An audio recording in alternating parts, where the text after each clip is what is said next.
Kesi's tray hit the marble floor the exact second the laughter started. "Look at her," one of the women sneered. 100 kilos of clumsy disaster. The room erupted. Staff members smirked. Two elegant mothers covered their mouths and laughed harder. Kesi stood frozen in the middle of the charity hall, her cheeks burning, her hands trembling, while 5 frightened children rushed behind her as if she were the only safe place left in the world. Then the private doors opened. Silence crashed down, because the man stepping inside was Tunde Adebayo, the CEO, whose name was carved onto the building, and the 5 children clinging to the mocked, humiliated woman were the very children he had vowed to protect at any cost. Before we go on, tell me honestly, if you saw someone being humiliated in public, would you step in or stay silent and watch? And where are you watching from today? Drop your country and local time in the comments. If you love emotional stories filled with shocking twists, justice and healing, subscribe. And stay with me. Nobody in the charity hall spoke for 3 full seconds after Tunde Adebayo stepped through the private doors. The laughter died so suddenly that even the ceiling fans seemed loud. Kesi still stood in the center of the room, her breathing shallow, the broken tray at her feet, the sting of humiliation burning across her face. One of the little girls hid behind her skirt. A boy with wary eyes pressed himself against her side. The other 3 children stood close, too, as if they had made a silent decision. Without words, whatever happened next, they would face it from behind Kesi. Tunde noticed that before he noticed anything else. Not the shattered tray, not the embarrassed staff, not the wealthy women who were already lowering their eyes and smoothing their expensive clothes, trying to erase the ugliness of what they had just done. He noticed the children, 5 of them. 5 children who trusted almost no one. 5 children who flinched from loud voices, sudden movement, perfume that reminded them of old homes, shoes that struck marble too sharply, even the careless reach of adult hands. Yet now they were gathered behind one woman, drawn to her with the desperate certainty of shipwrecked souls finding land. And that woman was the same one these people had been mocking. Tunde's jaw tightened. "Who laughed?" he asked. His voice was calm, but it cut through the room like a blade. No one answered. The manager, a narrow-faced woman named Beatrice, stepped forward first. "Sir, it was just a misunderstanding. There was an accident," and Tunde lifted one hand. Beatrice stopped immediately. His eyes moved to Kesi. For one brief moment, his expression changed. The steel in his face softened into something quieter, deeper, harder to name. He saw the tremor in her fingers. He saw how she was trying not to cry in front of the children. He saw the old habit in her body, the way she tried to make herself smaller, even though the world had spent years punishing her for taking up space. "Are you hurt?" he asked. Kesi blinked as if she had not expected anyone to ask her that. "No, sir," she said softly. Her voice was low and steady, but inside her thoughts were colliding. She knew his face. Everyone in Nairobi knew his face. Tunde Adebayo was the widowed founder of the Adebayo Foundation, owner of one of East Africa's fastest-growing logistics empires, patron of hospitals, schools, and children's shelters. Newspapers called him disciplined, brilliant, untouchable. Social pages called him cold. Business channels called him a visionary. But standing this close to him, Kesi felt something else. He looked like a man who had not slept peacefully in years. One of the little boys clutched her wrist harder. Malik, 7 years old. Quick-tempered, bright, always braced for disappointment. He did not take his eyes off Tunde. Tunde noticed that too, and a memory struck him with such force that he nearly lost the room around him. 3 months earlier, he had first seen these 5 children in person, after a complex adoption transition from the Foundation's long-term partner network. Their files had been thick with trauma reports, failed placements, panic responses, attachment, instability. Every trained caregiver had said the same thing. The children were intelligent, vulnerable, and almost impossible to settle together. Keeping them united would be difficult. Raising them would require more than money, more than staff, more than polished routines. It would require someone they could believe. Since then, Tunda had visited this center in secret more than once. He had come without cameras, without press, sometimes entering through staff doors, sometimes standing behind tinted glass upstairs. He had watched the children reject spitting volunteers, bite back against false sweetness, and retreat from every performative adult kindness. Then he had seen Kesi. The first time she had been kneeling on the floor beside a silent child who refused to eat. She had not begged. She had not scolded. She had simply sat there with her own untouched food humming under her breath until the child leaned closer. 10 minutes later, the girl had stolen one bite from Kesi's plate. The next day, the same child had asked if Kesi would braid her hair. Another day, he had seen Kesi stop a meltdown before it began, not with force, but by noticing a pattern no one else had cared enough to learn. She had moved a flickering lamp away from one child's bed because the light triggered fear. She had warmed milk before anyone asked. She had crouched to eye level instead of towering over them. She remembered who hated thunder, who hid bread in pockets, who needed a story repeated twice before sleep. She paid attention. That Tunda knew was rarer than beauty, rarer than education, rarer even than loyalty. It was love with its sleeves rolled up. In the hall, Beatrice was still trying to save herself. "Sir, she is only temporary staff," she said quickly. "She is emotional, and the children have become overly attached. We were actually concerned the situation might become unprofessional." Tunda turned slowly toward her. "Unprofessional," he repeated. Beatrice swallowed. "Yes, sir." Tunda's gaze shifted toward the two wealthy mothers who had laughed loudest. Both women were suddenly very interested in their handbags. "And humiliating a staff member in front of children," he said, "is your idea of professionalism." No one answered. Kesi wished the floor would open and swallow her. She hated this kind of attention, even when it defended her. Her shame had deep roots. It had grown through years of whispers, jokes, pitying looks, chairs pulled away, clothes that never fit people, deciding what kind of life she deserved by looking at her body before they ever looked at her eyes. She had learned long ago that being seen could be its own kind of danger. But before she could speak, the smallest child, little Sana, wrapped both arms around her leg and buried her face there. The entire room saw it. Sana almost never touched adults willingly. A flicker passed through Tunda's expression.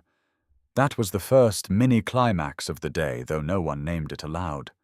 The mocked woman had just been chosen by the children more clearly than any speech could explain. Tunda stepped closer, but carefully giving the children room. "Kesi," he said. She looked up, startled that he knew her name. His eyes held hers for a moment. "Would you walk with me?" A fresh wave of whispers moved through the room. Kesi hesitated. She could feel every gaze pressing on her. Beatrice looked horrified. One of the mothers looked offended, as though the world itself had become disorderly. The children did not want to let go. "It's all right," Kesi murmured to them, though she was not sure it was. Malik's stare sharpened. "Are you sending her away?" he demanded. A few people gasped. No one spoke to Tunde Adebayo like that. But Tunde knelt, slightly lowering himself to the boy's level. "No," he said. "I'm asking to borrow her for a moment." Malik studied him with open suspicion. "People say things and lie." The words landed harder than they should have, because they were true. Tunde answered without flinching.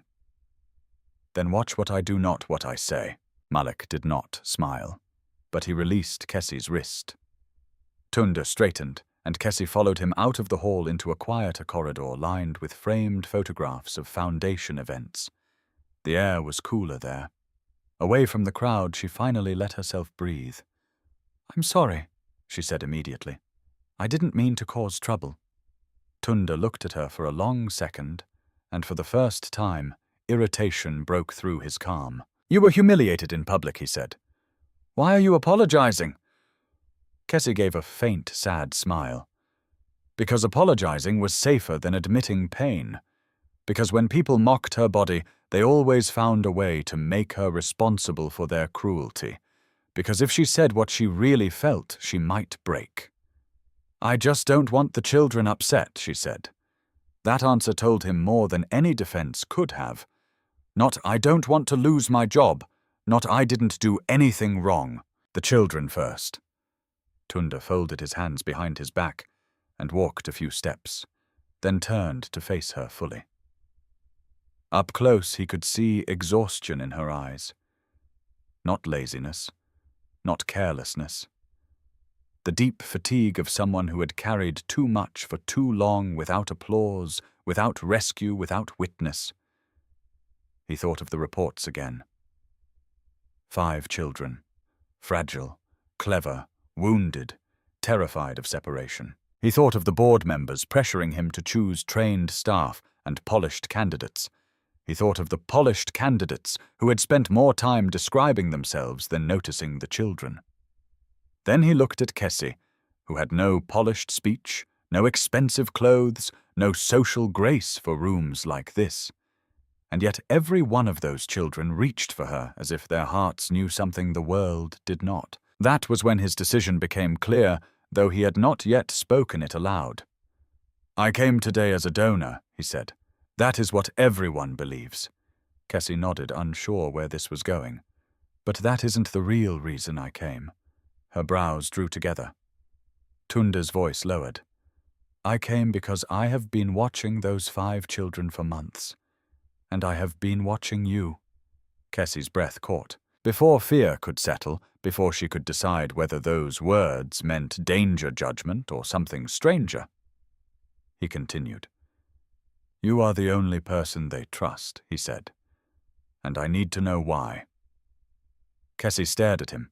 In the hall behind them, distant voices had started again. The building was waking back into noise. But in that corridor, everything narrowed to one impossible moment. The most powerful man in the building was not asking for a report. He was asking for the truth. And for the first time in a very long time, Kesi felt that someone might actually be willing to hear it. Kesi did not answer Tunda's question right away. The corridor seemed too narrow for a moment like this, too polished, too quiet. Outside the charity center still carried the faint sounds of footsteps, whispers, distant drawers opening and closing, the forced rhythm of people pretending life had returned to normal. But nothing felt normal anymore. Tunde Adebayo had just admitted that he had been watching her, not with the hungry, mocking curiosity she knew too well. Not with the cruel amusement of people who saw her body before they saw her soul, but with a seriousness that made her pulse unsteady. "I don't know if they trust me," Kesi said carefully. "I think maybe they just know I won't lie to them." Tunda held her gaze. Most adults lie to children without even noticing. Kesi looked down for a second. Yes, there it was again, that strange ache in his chest whenever she answered honestly. She did not perform goodness. She did not decorate pain. She did not say what sounded noble. She said what was true. Tunda had spent years in boardrooms full of polished language. He knew how often people hid selfishness inside elegant words. He knew how easily charity could become vanity, how often public generosity masked private emptiness. But this woman whom the room had just mocked like she was barely human, spoke with the blunt gentleness of someone who had suffered enough to stop pretending.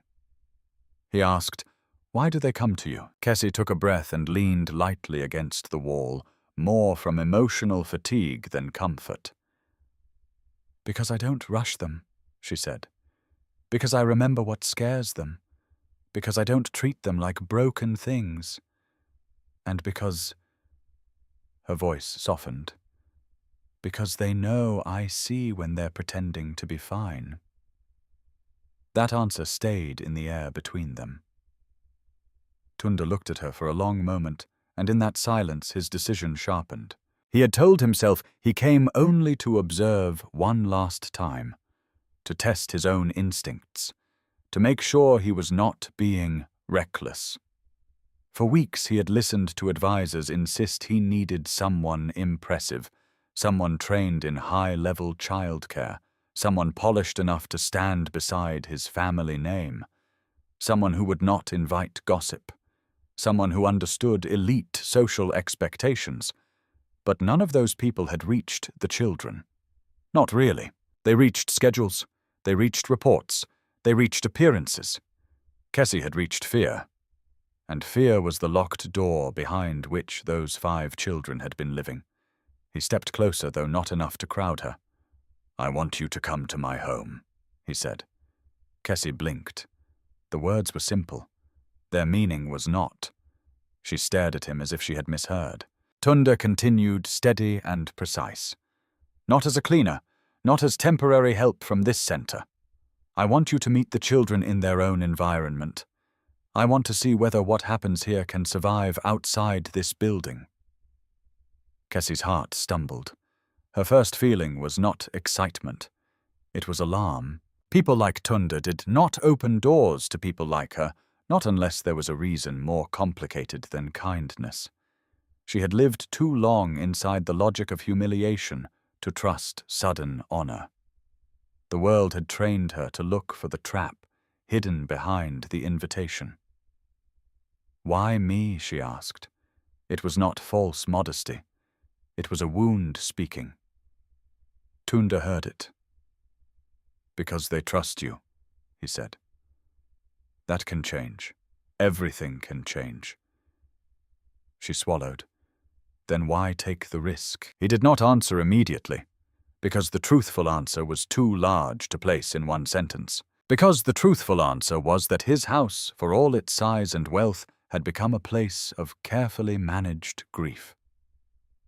Since his wife's death, every room had been arranged, maintained, and protected, but not healed. The children he had brought into that home did not need perfect order. They needed emotional safety. They needed warmth that did not disappear when it became inconvenient. They needed someone who could stand in the mess with them and not recoil. And somewhere beneath all of that was something he had not yet admitted even to himself. When he watched Kesi with them, he saw the first living possibility of family that did not feel like strategy. He answered with only part of the truth. "Because I don't believe in ignoring what is obvious." Kesi almost laughed, though there was no joy in it.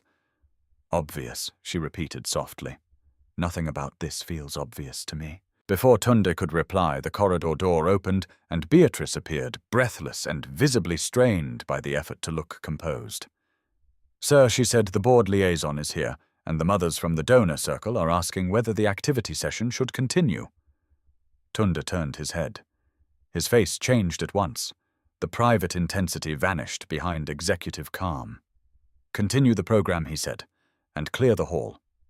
Beatrice hesitated. "Sir, about Kesi." "What about her?" Beatrice's smile tightened. "I only mean that she is not exactly prepared for—" She stopped herself, then tried again, "for a more elevated responsibility." Kesi felt the sentence before it ended. Not educated enough, not refined enough, not presentable enough, not thin enough, not the kind of woman one brings into important spaces. Tunda's eyes went cold. "Prepared," he said. "She just managed the emotional safety of 5 distressed children while your staff laughed at her." Beatrice's mouth opened, then closed. Tunda took one step toward her. Not threatening. Worse, controlled. "If I want your assessment of appearances," he said, "I will ask. If I want your assessment of character, I suggest you first develop some." Beatrice went pale. That was the first hard rupture of the scene, the mini-climax that sent a tremor through the balance of power. For perhaps the first time in years, Beatrice was not the one deciding who mattered inside these walls. "Leave us," Tunda said. She did. The door closed again. Kesi stood still, her face hot. Being defended so openly did not feel simple. It felt dangerous and overwhelming and embarrassingly tender in ways she did not know how to handle. "You didn't have to do that," she murmured. "Yes," Tunda said. "I did." Something in his tone made her look up. There was no flirtation there, no theatrical rescue, no smug satisfaction, only conviction. And that frightened her more than mockery, because mockery was familiar. Conviction could change a life. Tunda's voice softened slightly. "I'm not asking you for an answer this minute." Kesi folded her arms almost protectively. "You make it sound smaller than it is." "It is not small," he said. At least he did not insult her by pretending otherwise. She looked past him toward the corridor windows where afternoon light slanted in across the floor. Dust moved through the beam like drifting ash. "What exactly would I be doing there?" she asked. He answered plainly. "Caring for the children, stabilizing their routines, helping them feel secure, being the adult they stop waiting to lose." The last line hit her harder than he knew, because that was the grief living inside those 5 children. Not just fear, anticipation of abandonment. The reflex of little hearts already prepared to be left again. "And me?" she asked before she could stop herself. "What would I be there to you?" The question surprised them both. For 1 second the air changed. Tunda looked at her with an intensity that stripped away titles, clothing status, noise. He saw not a body the world had mocked, not a charity worker standing under fluorescent light, but a woman asking the most dangerous question any wounded soul could ask. "What place would I hold in a life that has room for everyone except me?" He answered carefully. To the children he said, "You would be the person I cannot seem to replace with training or money." To me, he paused, "You would be someone I trust enough to bring into the center of what matters most." Kesi's throat tightened. No one had ever described her that way. Not as a burden, not as a problem, not as someone to be tolerated, but as someone allowed near what mattered most. She should have said no immediately. She knew that. A house like his was not just a house. It was power, scrutiny, class, gossip, judgment, invisible rules. One mistake there would be bigger than 10 mistakes anywhere else. One wrong dress, one awkward word, one visible insecurity, and every person watching would feel confirmed in their contempt. She had spent years surviving humiliation in small rooms. Was she really about to walk into a mansion full of it? Yet even as fear rose, another image pushed against it, Malik gripping her wrist, Sana hiding in her skirt. The 3 others watching her leave a room as if departures were a kind of betrayal their bodies never stopped expecting. Kesi closed her eyes for a moment. When she asked, Tunda did not let relief show on his face, but it moved quietly through him all the same. "This evening," he said. "If you agree." Her eyes snapped open. "This evening? Yes. That's not much time." "No," he said. "It isn't." She almost smiled at the absurdity of him. The powerful man used to being obeyed. The father who had waited too long already. The strategist who knew momentum mattered, and beneath it something else, urgency that did not feel selfish. Kesi exhaled slowly. "I can come," she said, "but only to meet them there. Only to help. Nothing more." Tunda studied her, then nodded. "Only to meet them there. Only to help." But even as he repeated her boundary, they both sensed the truth humming underneath the moment. Nothing about this would remain only anything for long. The corridor door opened again before either of them spoke. This time it was not Beatrice. It was Malik.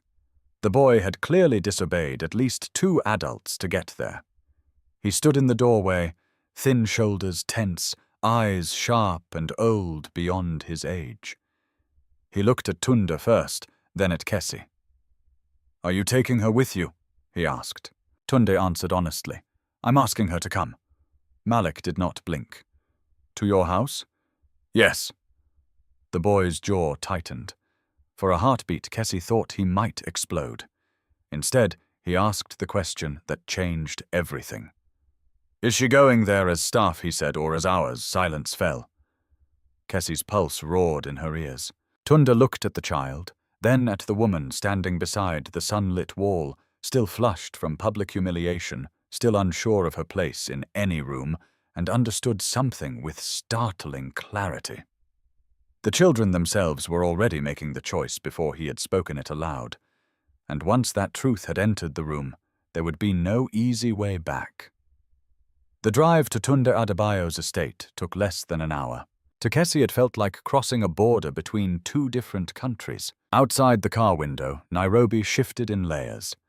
The busy streets near the charity center gave way to broader roads, quieter neighborhoods, guarded gates, long walls wrapped in bougainvillea, and homes that looked less like houses than private worlds. Kesi sat in the back seat with the 5 children, though sat was too calm a word for what lived inside her. She was tense from shoulder to ankle, painfully aware of her plain dress, her old shoes, the softness of her body, taking up more space than she wished it did in a car that smelled of leather and money. Sana leaned against her side and fell asleep before they had even passed the second roundabout. Malik stayed awake, watching everything through the window, with the rigid suspicion of a child who had learned that beautiful things could still be dangerous. The other 3 children drifted in and out of nervous silence. Tunda rode in the front seat beside the driver. He did not speak much during the journey, but he kept glancing into the mirror. Not often enough to feel intrusive. Just enough for Kesi to notice that he was measuring the children's breathing, their posture, their mood. He was not detached from them. He was simply a man who had learned to love under pressure, with fear as a permanent shadow. Kesi understood that kind of fear more than she wanted to. When the gates finally opened, the estate appeared slowly, almost theatrically. A long driveway curved through manicured gardens toward a sprawling stone house with wide terraces, tall windows, and warm amber lights already beginning to glow against the coming evening. Staff moved discreetly near the entrance. 2 security guards stood by the front steps. Somewhere beyond the house, Kesi caught sight of a fountain and a stretch of lawn, so perfect it looked unreal. Her first thought was simple and brutal. I do not belong here. That thought came so quickly, so automatically, that it barely felt like language. It felt like instinct. The same instinct that had followed her into clothing stores, where nothing fit into restaurants where people stared if she sat too long into job interviews, where polite smiles hardened the moment they saw her body. She had not chosen that voice. The world had planted it in her and watered it for years. The car stopped. Before any adult could move, the children reached for her. Malik got out first, but stayed close to her door. Io, the quiet middle boy, took hold of the fabric near her wrist. Sana woke and instantly clung to her hand. Even the twins, Layla and Tammy, who usually performed bravery when afraid, positioned themselves on either side of her as they stepped onto the gravel. The staff at the front entrance noticed immediately. A woman in a sharp cream dress descended the steps with the smooth speed of someone used to controlling first impressions. She was beautiful in the severe, polished way of magazine women. High cheekbones, perfect posture, expensive stillness. Her smile arrived before her warmth did. This was Adana. Kesi knew it before Tunda spoke. Adana, he said. She kissed the air beside his cheek, then let her eyes travel toward Kesi. The pause was almost invisible. Almost. But Kesi felt it like a needle. The glance dropped first to her body, then to her clothes, then rose again with practiced elegance, as though Adana wanted credit for hiding the insult she had already delivered without words. So Adana said, voice honey smooth, this is the caregiver you mentioned. Caregiver. Not woman. Not guest. Not Kesi. A category. A role. A boundary. Tunda's expression did not change. This is Kesi. Adana offered her hand with a smile too perfect to trust. Welcome. Kesi shook it lightly. Thank you. Adana's palm was cool. Her eyes were not. Behind them, one of the house staff, an older maid with kind, tired eyes, was already looking at Kesi differently. Not with admiration, not with contempt, with concern. The sort that comes from experience. The sort that silently says, "Be careful here." The children did not wait for introductions. They moved past the adults and into the house with the restless energy of those trying to seem comfortable in a place that still frightened them. Kesi followed instinctively, but stopped just inside the entrance hall. The place was enormous. A chandelier bloomed over polished stone floors. A long staircase curved upward beneath a wall of family portraits and abstract art. The air held a faint scent of cedar and fresh flowers. Everything gleamed. Everything whispered money order control. And yet beneath that beauty, Kesi noticed something else. Nothing here looked lived in by children. There were no scattered toys, no crooked drawings on walls, no shoes kicked off in a hurry, no signs that small hands had ever been allowed to leave chaos behind.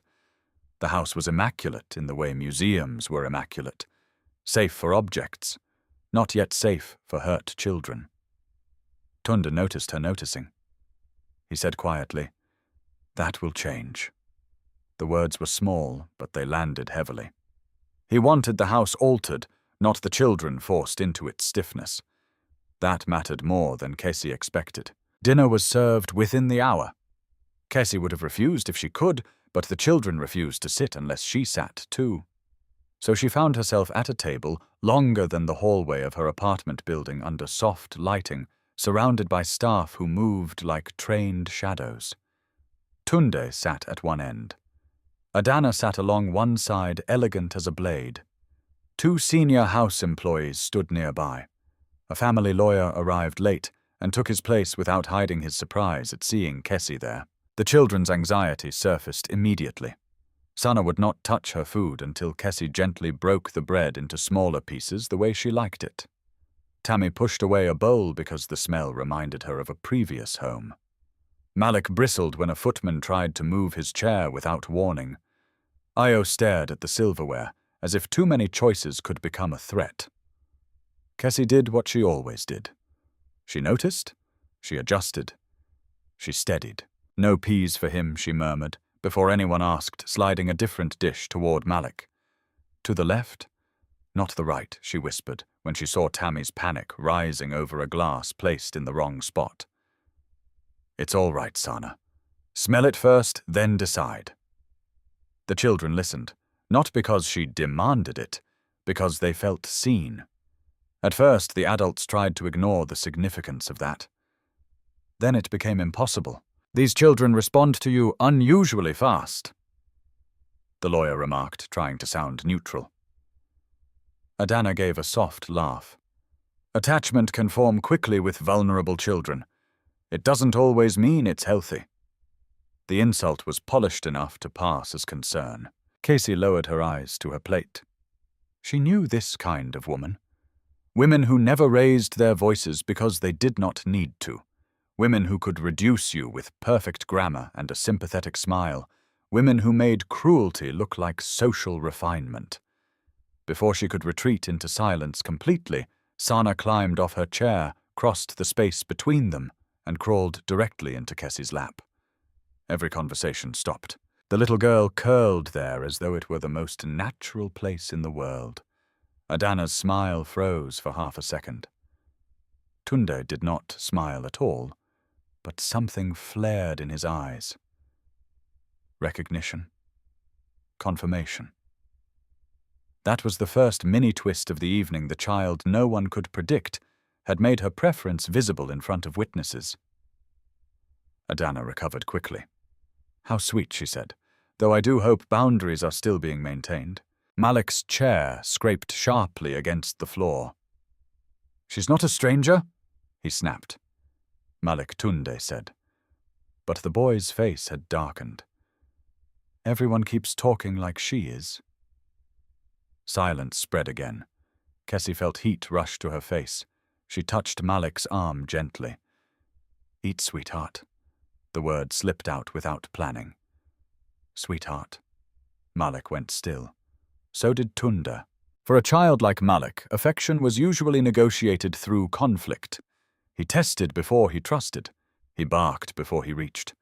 And now Kesi had spoken to him as if caring for him were already normal. He sat down slowly and looked away, but he obeyed. Dinner moved on, though the room had shifted. Afterward, Tunda asked Kesi to walk with him through the children's wing. Adana joined them without invitation.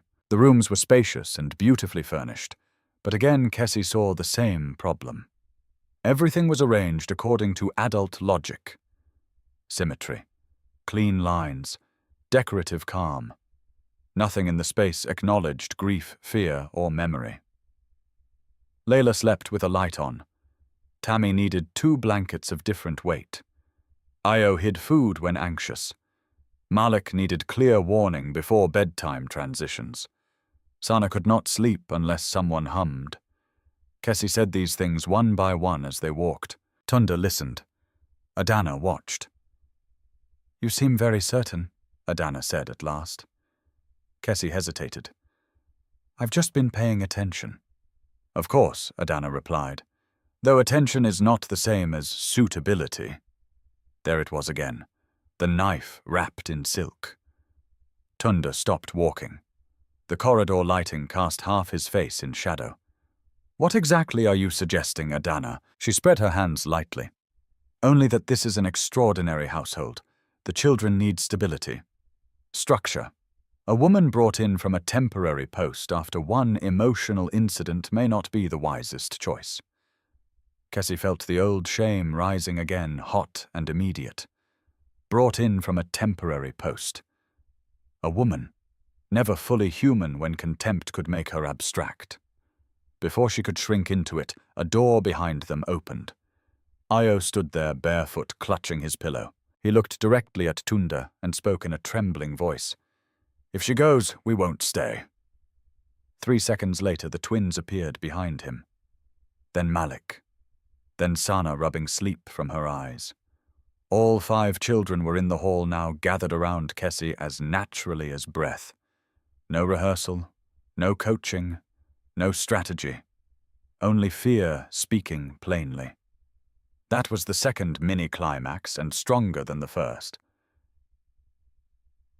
Adana's expression changed for the first time that evening. Not much, just enough for Kesi to catch it. Not concern, calculation.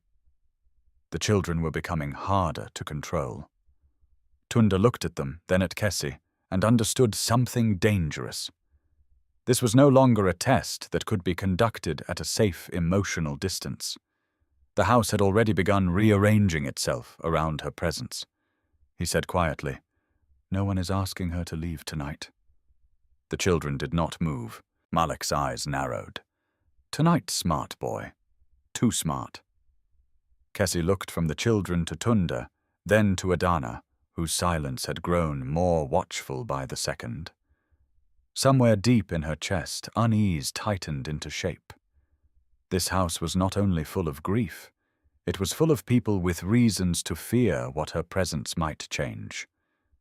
And for the first time since arriving, Kesi understood that the danger here would not come only from being mocked. It would come from being wanted. Kesi did not sleep much that night. Tunda had insisted she stay in one of the guest rooms, because the children would not settle otherwise. He said it calmly as if it were a practical matter and nothing more. But nothing in that house felt simple anymore. The guest room was larger than the apartment Kesi had shared with her mother years ago. It had soft lamps, a carved wooden wardrobe, fresh flowers and sheets that smelled faintly of lavender. Most people would have called it beautiful. Kesi lay awake in the center of the wide bed, feeling like an imposter hidden inside luxury. Twice she almost got up and packed the small bag the housekeeper had brought from the center for her. Twice she imagined leaving before sunrise, slipping out before the household woke, before the children could ask for her, before anyone could make her believe she belonged in a place like this. But each time she closed her eyes, she saw 5 faces. Malik trying to act hard while standing too close to her door. Sana refusing to sleep until Kesi hummed softly outside her room. The twins pretending not to be afraid. Io asking in a whisper whether breakfast would still happen the way she said. So she stayed.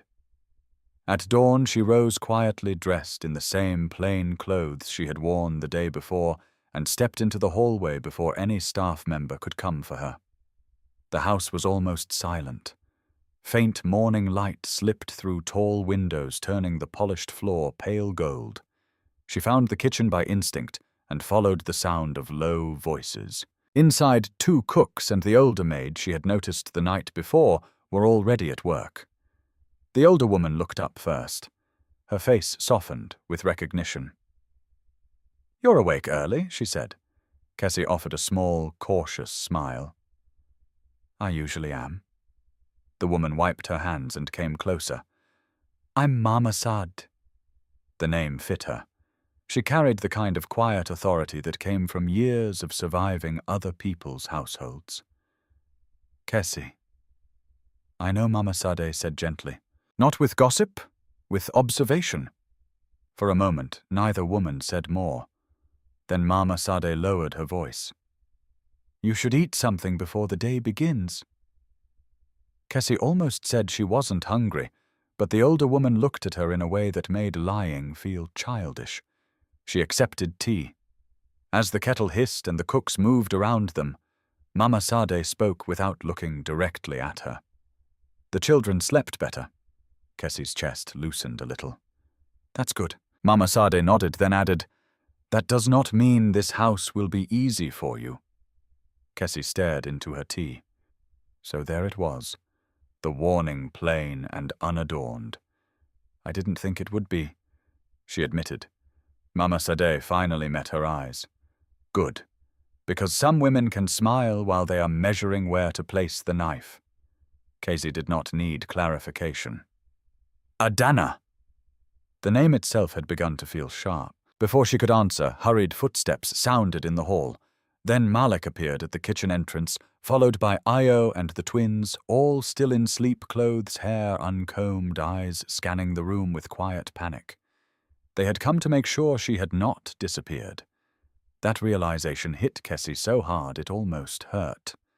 "I'm here," she said at once. Sana arrived last, dragging a blanket, and ran straight into Kesi's side with such force that tea nearly spilled. The kitchen staff froze. Even the cooks, who had probably seen everything in rich people's houses, looked startled. Children did not usually burst into formal kitchens. Children like these did not usually burst toward adults. Yet here they were. That became the first mini twist of the morning. In the most controlled room in the house, their loyalty became impossible to hide. Kesi set down her cup and crouched, opening one arm for Sana, while steadying Malik with the other hand on his shoulder. "Did you think I left?" she asked softly. Malik looked offended by the question, which meant yes. "You could have," he muttered. Kesi's smile held sadness in it. "I didn't." Tunda entered the doorway seconds later, already dressed for work in a crisp, dark shirt with the sleeves rolled neatly at the wrist. He stopped when he saw the scene, 5 children clustered around Kesi in the kitchen, as if they had been pulled there by one shared fear. His gaze moved over them, taking in everything. The children's tension, Kesi's instinctive, calming presence, Mama Sade watching like a witness to history. No one said anything for a heartbeat. Then Tunde asked what happened. "They woke up and came looking for her," Mama Sade replied before anyone else could speak. "Not looking for breakfast, not looking for staff. For her." Tunda's eyes rested on Kesi for a second longer than necessary. The weight of that look unsettled her more than she wanted to admit. Breakfast was different that morning. Not elegant, not smooth. Different. Instead of seating the children in rigid order under the watch of silent staff, Kesi asked if they could eat on the smaller terrace overlooking the garden. She noticed that the formal dining room made the children sit too straight, speak too little, and watch every adult hand as if a mistake could cost them something. Outside with sunlight and air and room to breathe, they might soften. Tunda agreed immediately. Adana did not. Meals exist for structure, she said. Children need standards. Kesi answered before she could stop herself. They also need to feel safe enough to swallow. The words landed heavily. A servant dropped a spoon. The twins looked at Kesi with sudden admiration. Adana's smile did not move, but her eyes cooled. How direct. Tunda pulled out a chair and said simply, "We'll use the terrace." That was the second shift in power. Not loud, but clear. For the first time in a long time, Adana had been overruled in front of others. On the terrace, the children relaxed within minutes. Malik ate more than he had the previous night. Sana laughed once when jam stained Ayo's nose. Tami asked for more tea. Layla touched Kesi's sleeve 3 times just to confirm she was still there. It should have felt like a small victory. Instead, Kesi felt a strange ache growing inside her. Because every tiny thing she did for them seemed to matter too much, and people like her had learned to fear becoming necessary. After breakfast, while the children were occupied with blocks and drawing paper in the sunroom, Tunda asked Kesi to walk with him through the garden. The estate in daylight was even more beautiful than it had seemed the night before. Tall acacia trees cast soft patterns over stone paths.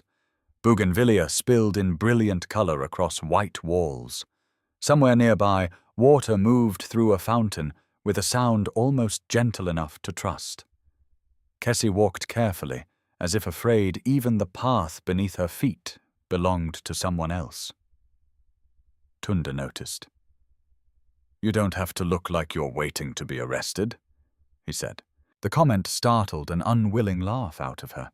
It vanished quickly, but he had heard it. That too unsettled her. "I'm not used to places like this," she admitted. He looked ahead. Neither were the children. The answer told her he was not really talking about stone and gardens. After a few more steps, he said, "I need you to understand something. I did not bring you here because I pity you." Kesi's throat tightened. There it was. The word neither of them had used, but both had felt moving between rooms. She wrapped her arms around herself lightly. "People usually do. I'm not people." The certainty in his voice made her glance at him. He was not looking at her body now, not at the size of her arms, or the fullness of her face, or the weight she carried like a public accusation. He was looking at her as if none of that explained her. It was almost unbearable.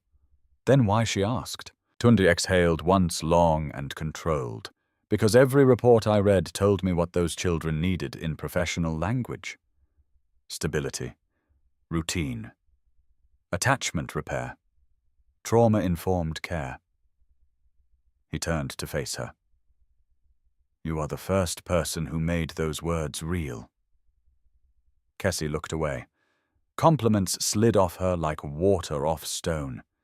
She had spent too many years being insulted to absorb praise without suspicion. But before she could retreat into silence, Tunda added, "And because they are not the only reason." That made her eyes snap back to him. He did not speak immediately after that. Neither did she. The garden seemed to hold its breath. Then a voice cut through the quiet. "Kesi." The sound came from the path behind them. A woman in a pressed office blouse stood there holding a tablet and a stack of documents. She was young, elegant, efficient-looking. One of the foundation administrators, perhaps. But the shock on her face was real. Kesi knew her, and the moment she saw her old shame rose like fire through her body. The woman's name was Noma. 3 years earlier, they had worked in the same educational support office. Not as equals. Kesi had been an intern on scholarship. Brilliant and exhausted, still trying to finish her training while caring for her sick mother. Noma had been one of the polished, admired young staff members who knew how to move through professional rooms with perfect posture and easy cruelty. She had once laughed when a chair cracked under Kesi during a lunch seminar, not loudly. Worse, beautifully, in a soft, controlled way that gave others permission to join. Kesi had never forgotten it. Noma recovered quickly. I didn't realize. Her eyes flicked from Kesi to Tunda. I mean, I didn't know she was here. Tunda's tone turned neutral at once. You know each other? Noma hesitated. Too long, Kesi answered for her. We used to work in the same office. Not work together, not as colleagues, just near enough for humiliation to travel. Noma forced a smile. Yes, a long time ago. The past stood between the three of them, breathing. Tunda noticed the change in Kesi's face, the way her shoulders tightened, the way all warmth disappeared from her expression. He said nothing yet, but something in him sharpened. Noma handed him the documents with fingers that were now less steady than before. These are the updated foundation reports for the placement review. Placement review.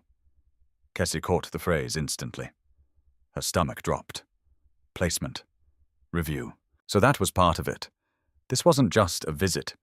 There were files, assessments, decisions being made about the children, about her, about whether she would stay near them or be removed like a temporary object that had served its purpose. Noma left quickly after that, but not before one last glance at Kesi, one loaded with memory discomfort and something close to fear. Kesi stood very still. Tunda looked down at the top page in his hand, then back at her. I was going to tell you later, he said. Kesi's voice came out quieter than she expected. Tell me what? He held her gaze. This is not just about helping. For a few days, he said. The board is expecting me to appoint a permanent maternal guardian figure for the children. The world seemed to tilt. Kesi stared at him, unable to breathe for a second. Then he said the words that changed everything. And whether they approve it or not, you are the woman I am considering. For a moment, Kesi forgot how to stand. The garden, the fountain, the flowering vines along the stone wall. Everything remained exactly where it had been. Yet the world no longer felt arranged the same way. Tunda's words did not merely surprise her. They struck the deepest and most guarded part of her life, the part that had learned never to believe she would be chosen for anything tender, anything central, anything that required trust. You are the woman I am considering. The sentence echoed inside her with cruel force, because she had spent years hearing other sentences. You are too much. You are not suitable. You are not elegant enough. You are not the kind of woman men are proud to stand beside. You should be grateful for whatever scraps of kindness you get. And now this man, this feared, disciplined, impossible man, was speaking as if her heart, her steadiness, her presence could shape a family. Kesi took one step back. No, she said. Tunda's expression changed, though only slightly. No, you should not say things like that so easily. His brow tightened. I did not say it easily, but you said it as if it would mean the same thing to me that it means to you. The air between them sharpened. Tunda said nothing. Kesi's hands trembled, and she clasped them together to hide it. To you, she went on, voice growing firmer through pain. This may be a practical decision, a serious one. Yes, but still something you can evaluate, discuss, defend to a board, adjust if needed. To me? She stopped, swallowing hard. To me it sounds like being invited into a room I have spent my whole life being told I could never enter. Tunda looked at her without interruption. That was one of the things that unsettled her most about him. He did not rush to soften what was difficult. He did not interrupt discomfort just because it was uncomfortable. He listened like a man who had learned that truth often arrived ragged. Kesi let out a shaking breath. You cannot put someone like me in front of powerful people and children who are already fragile and say, perhaps this is your place, unless you are absolutely certain you will not tear that away later. The words landed with more force than she intended, but they were true. Because beneath all her fear about class appearance, gossip, and humiliation was a simpler terror attachment. Not her own. The children's. If they leaned into her fully, and then she was removed, the damage would not be poetic or dramatic. It would be precise. Deep. Lasting. Tunda's face hardened, not against her, but against the reality she named. "That is exactly why I am being careful," he said. "Careful?"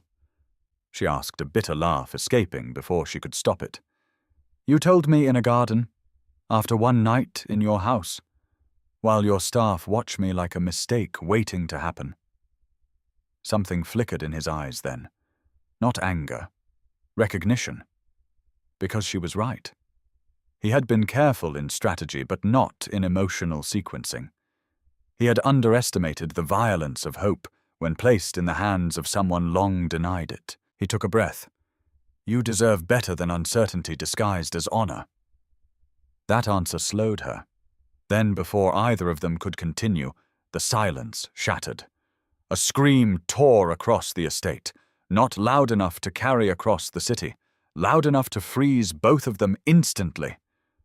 "Sana!" Kesi knew the child's voice before thought caught up.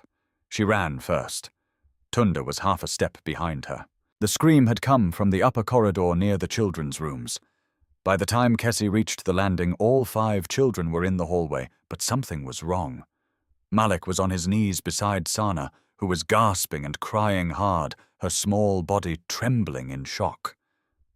Io stood rigid against the wall. The twins were pale eyes, wide and wet. On the floor nearby lay an inhaler case. Empty. Kesi dropped beside Sana at once. "Sana, look at me," she said, keeping her voice calm, even as alarm ripped through her chest.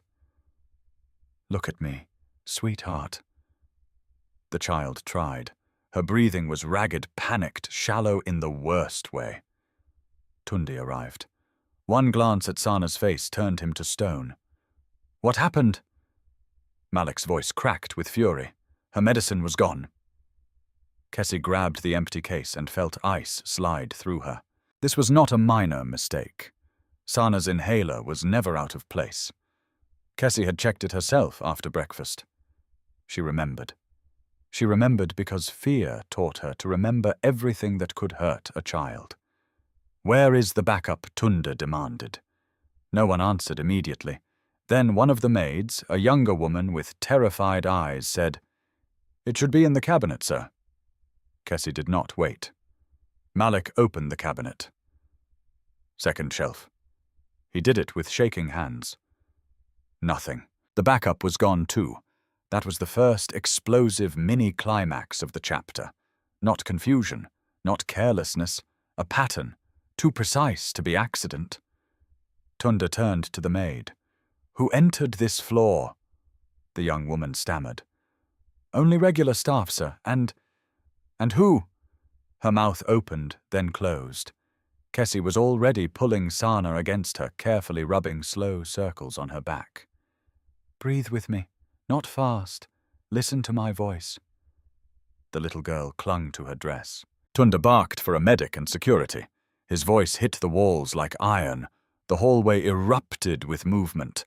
But Kesi's mind had gone quiet in the strangest way. When danger became real, her fear often narrowed into focus. She looked around once and saw what no one else noticed in that first, frantic minute. The medicine drawer was slightly misaligned. Not forced open. Reclosed badly. Someone had moved quickly. Then she saw something else near the corner table. A folded linen napkin on the floor where no napkin should have been. She picked it up with one hand while still steadying Sana. There, faintly visible near the edge, was a smear of pale powder. Not kitchen flour.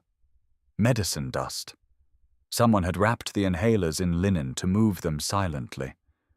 Tunda saw her expression. "What is it?" "She was not careless," Kesi said. "This was done." The words sent a shock through the corridor. Done, not lost, not misplaced. Taken. By then the house medic arrived with an emergency inhaler from the downstairs office. Kesi held Sana through the treatment, murmuring, until the girl's breathing began to ease. Tunda stood close enough to help, far enough not to crowd, but Kesi could feel the violence of his restraint.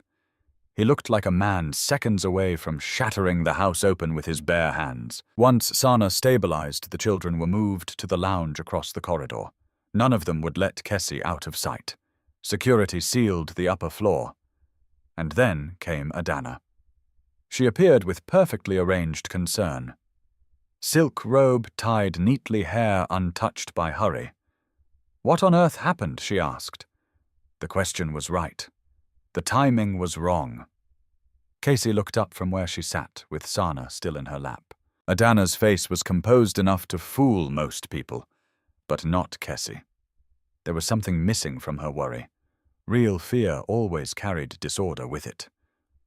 Adana had arrived like a woman entering a breakfast meeting. Tunda faced her.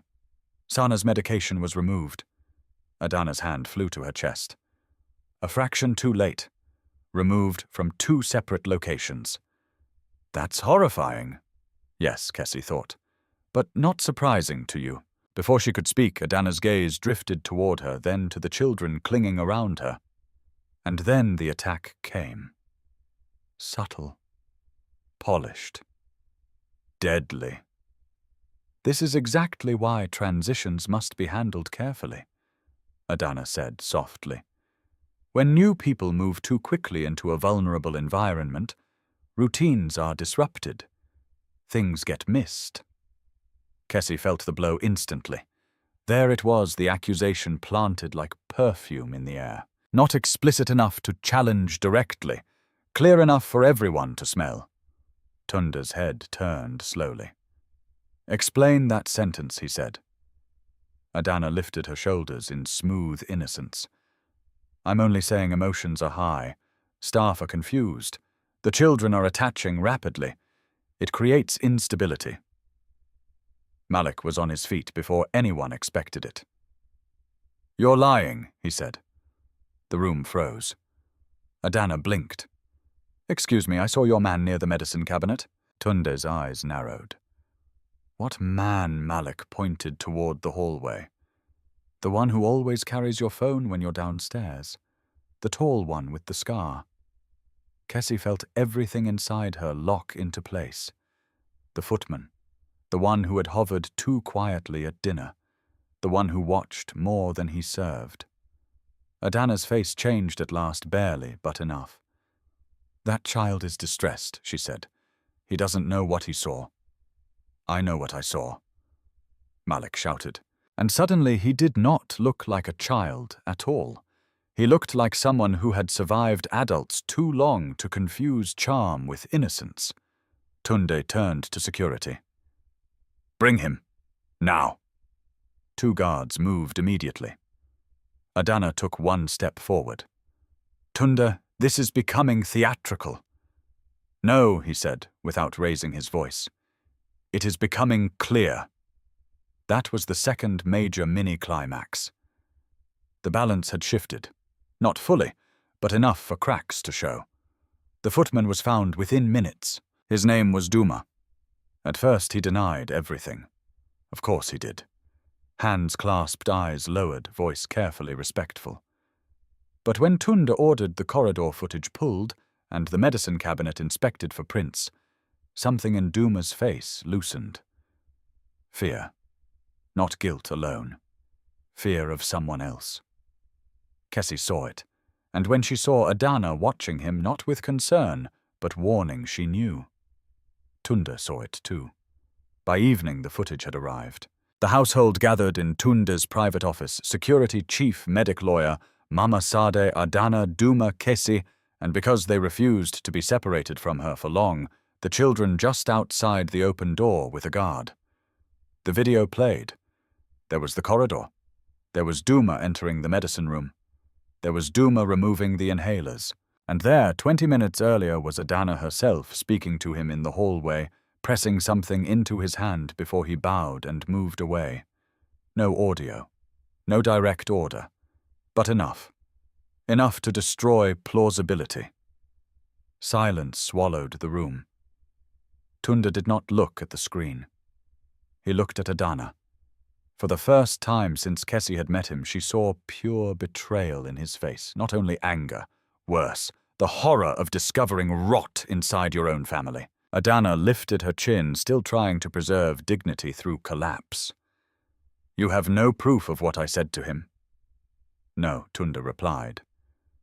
"But I have proof of what he did, and proof that he did it after meeting you." Duma broke first. "I was told only to frighten them," he blurted, "not to hurt her. I swear it." The room went dead. Tunda's voice dropped so low it was almost cold enough to burn. "Who told you?" Duma's eyes flicked once toward Adana. That was all. No one needed more. Kesi felt Sana stir against her, small and warm and alive, and understood with brutal clarity what this house truly was. Not just wounded, contested.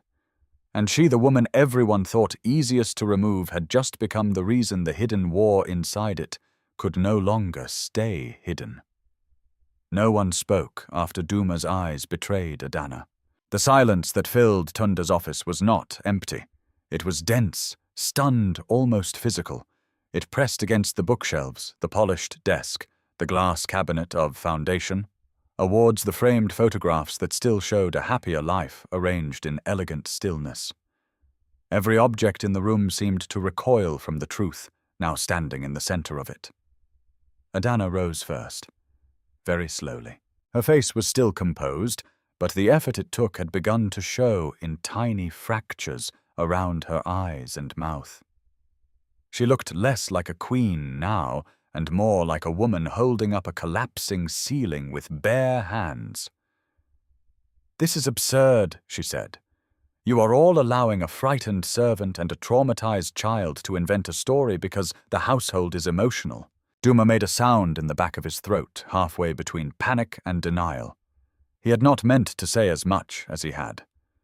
Now he looked like a man who could see every door closing at once. Tunda stood at the far end of the room, one hand resting against the edge of his desk so hard that his knuckles had gone pale. Kesi had never seen anger so controlled. It frightened her more than shouting would have. A man yelling could lose power. A man this quiet could rearrange lives. "A frightened servant," Tunda repeated. "A traumatized child." He took one step forward. "And yet both somehow tell the same story." Adana lifted her chin. Coincidence? Confusion? Manipulation? Choose whichever explanation lets this spectacle end. The insult was not aimed only at Duma or Malik. It landed in the room like poison fog. Manipulation. That was what she wanted this to become. Not sabotage, not calculated cruelty. A messy, emotional misunderstanding caused by Kesi's presence. Kesi felt the shift immediately. She was the easiest target in the room. Not family, not powerful, not protected by years of status. A woman with a mocked body, a borrowed place in the house, and a history of being convenient to blame. She held Sana tighter without realizing it. Tunda noticed. His gaze flicked toward her and softened for 1 second, just one, before returning to steel. "Security," he said. "Remove Duma from the house and keep him on the grounds until legal counsel decides how to proceed. No phone, no contact." Duma's legs nearly gave way. He started speaking too fast, words tripping over one another. "Sir, please, I only did what I was told."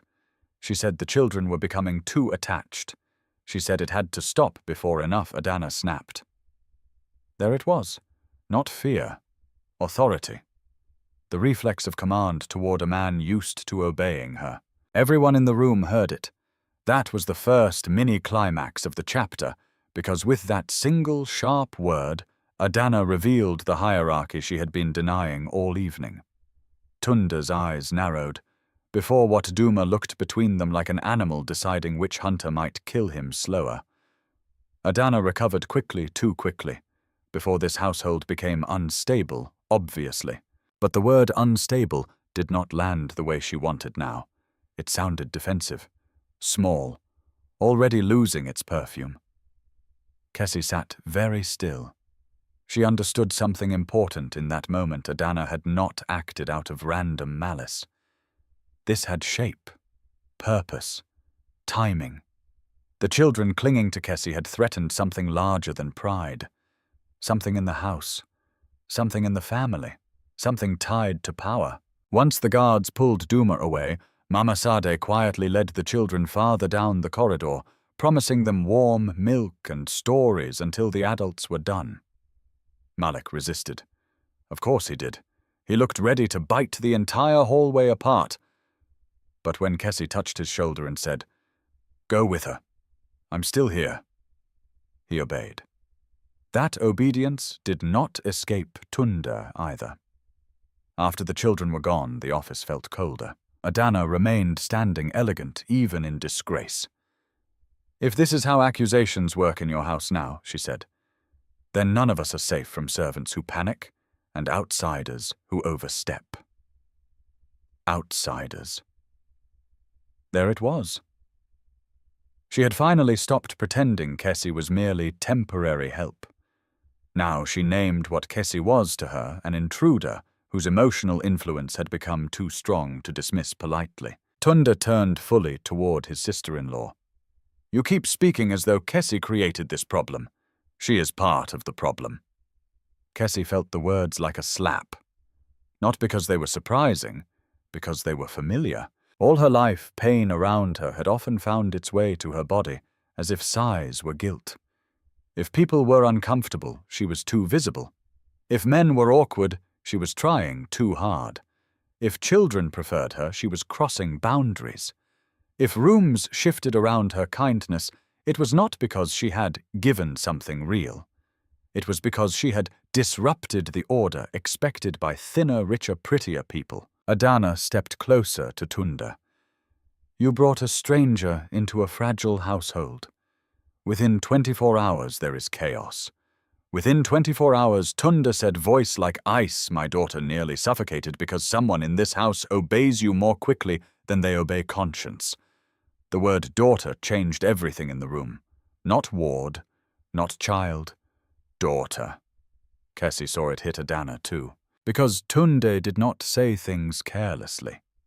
He was a man who measured language the way some men measured ammunition. If he had chosen that word under pressure, then his heart had spoken faster than his caution. Adana's smile vanished completely. "So that is what this is," she said softly.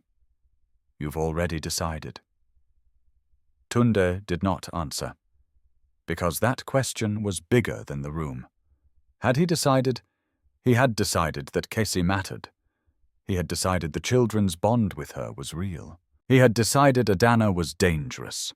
But the deepest truth, the one he had spent months circling without naming, still pressed against his ribs like something alive and unwelcome in its force.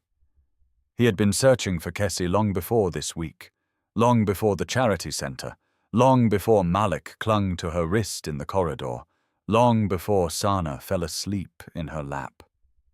And now, with sabotage exposed and loyalty made visible, the past he had kept locked away could no longer remain there. "Leave us," he said to Adana. She stared at him. "You're dismissing me. I'm preventing myself from saying something irreversible." That landed. Not because it was loud, because it was true. Adana held his gaze for several seconds, then turned toward the door. When she reached it, she paused without looking back. "She is not what this family needs," she said. "You are thinking with grief, guilt, and fantasy." Then she left. The office door closed behind her with a softness that somehow sounded crueler than a slam. For a while neither Tunda nor Kesi moved. He stood by the desk. She sat in the armchair with Sana's forgotten blanket still draped across her lap, her fingers twisted in its edge. The whole estate seemed suspended around them. Distant footsteps, a door somewhere downstairs, the faint mechanical hum of a climate system designed for comfort. Yet inside the office, nothing felt comfortable.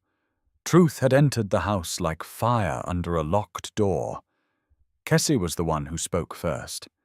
She wanted me gone before I even understood I was staying. Tunda looked at her. Yes. The honesty of it made her chest tighten. Why, she asked. Not the insult, not the jealousy. I understand those. She lifted her eyes to his. Why did my presence matter enough for this? Tunda exhaled once slowly, as if the next words had weight. Then he crossed the room, not toward the desk or the window, but toward a narrow cabinet built into the far wall. He unlocked it with a key from his pocket and withdrew a worn leather journal. Kesi frowned faintly. The book looked used, loved, grieved over. Tunda held it for a moment before speaking. My late wife's, he said. The room changed. Kesi straightened. She had known, of course, that he had lost his wife. Everyone knew. Newspapers had called it a private tragedy. Business pages had described his withdrawal from public life. But grief in headlines was one thing. A leather journal carried in a man's hand was another. He did not sit. He opened the journal, standing up as though he needed the posture to steady himself. Her name was Zola, he said quietly. Most people remember her for Gala's school's foundation campaigns. They remember what she looked like in photographs. A pause. I remember how quickly children trusted her, even angry children, even hurt ones. Kesi listened without breathing too loudly. Tunda turned a few pages, then found what he was looking for. Years ago, before she died, Zola volunteered during a fire response in Kibera. A housing block caught fire at night. The reports afterward focused on the emergency teams, the damage, the donor response. His gaze lowered to the page. What the reports barely mentioned was that a young woman ran back into the smoke because she heard children crying. Kesi's hands went still. A pulse of memory ran through her so sharply she almost felt heat again. That night, that smell, the panic, the screaming, the impossible weight of one child in each arm and another half dragged through a corridor because no one else had reached them in time. She had never spoken about it unless forced. Tunda looked up. That woman was you. Kesi's throat closed. He continued before she could deny it. Zola saw you. Not clearly at first, just enough to remember your face and ask questions later. She spent weeks trying to find your name, because she could not stop talking about you. He handed her the journal, opening it to a page marked by age and rereading. The handwriting was elegant, but alive. Kesi read only one line before her vision blurred. If our future children are ever broken by life, I would pray for a woman like Kesi, to be near them, someone the world overlooks, but heaven clearly does not. Kesi stared. The office seemed to tilt around her. No, she whispered. But it was her name. Her name in the dead woman's hand, not in gossip, not in mockery, not as a joke, not a warning, not a pitying anecdote. As a prayer. Tunda watched her absorb it, and his own control shifted. This is why he said. The words came lower now, roughened by memory. I looked for you after Zola died. At first I told myself it was because I respected her judgment. Then because I needed someone the children might trust. Then because every time I visited shelters or schools and didn't find you, I felt... He stopped, jaw tightening. I felt as though I was failing something she had asked of me. Kesi could hardly think. Years. He had searched for years. You found me at the center, she said faintly. Yes, and you said nothing. I needed to be sure. That hurt more than she expected. Maybe because it was reasonable. Maybe because she wished, suddenly and irrationally, that someone had seen her sooner, before shame hardened so deeply into her bones, sure of what she asked. Tunda met her eyes, sure that the woman Zola saw still existed beneath what life had done to you. The sentence was both tender and devastating, because it named the truth she had tried not to live inside. Life had done things to her. Cruelty had done things to her. Poverty, exhaustion, caregiving, grief, ridicule, abandonment, Hunger depression, years of eating, not from joy, but from emotional survival. Those things had left marks no mirror could hide. And yet he was speaking as if none of that had erased her. She looked back down at the journal page and thought she might break. "I don't know what to do with this," she admitted. "You don't have to do anything tonight." A bitter little laugh escaped her. "That's not true. Everything in this house feels like it is already moving because of me." He could not deny that. So he said the only honest thing left. "Yes." Silence again. Then Kesi lifted the journal with shaking hands. Adana knew Tunda's face darkened.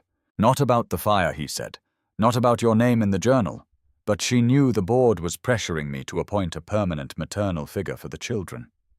His gaze hardened further.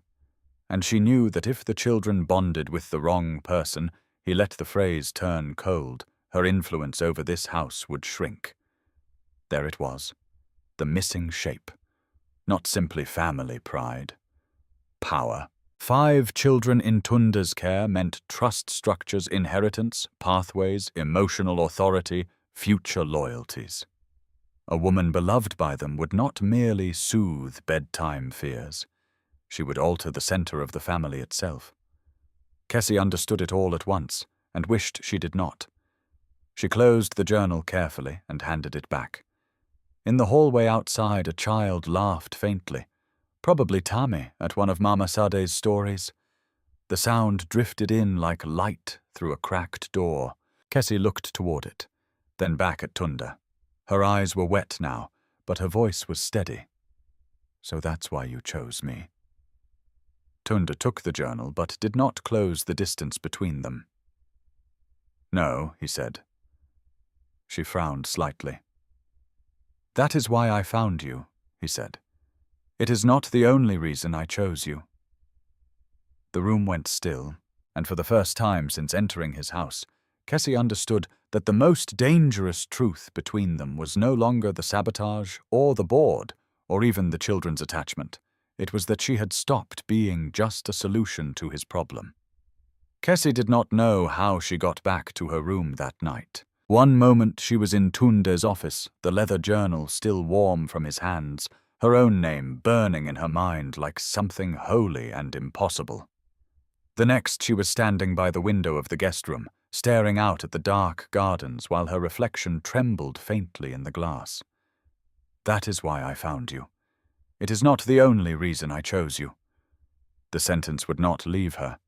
It moved through her like both comfort and danger. For years Kesi had survived by trusting what was worst. It was a crude kind of armor, but it worked. If she expected mockery, she was not surprised by cruelty. If she expected rejection, she could pretend she had prepared for it. If she never believed herself worthy of tenderness, then tenderness could not destroy her by vanishing.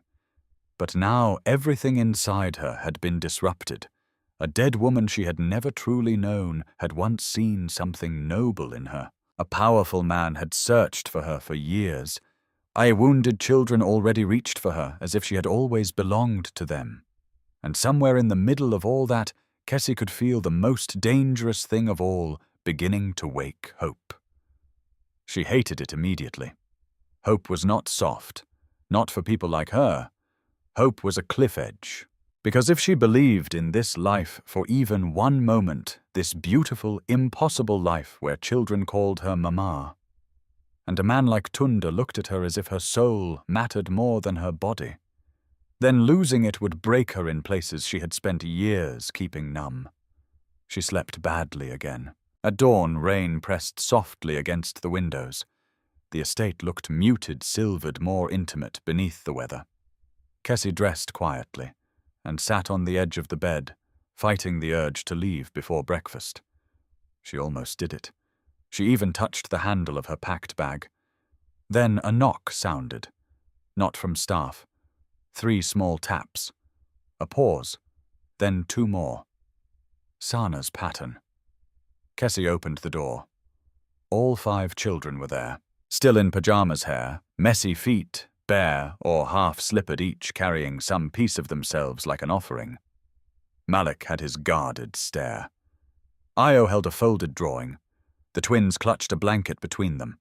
Sana just looked up and lifted both arms. The sight struck Kesi harder than any speech. "You made a rule," Malik said. Kesi blinked.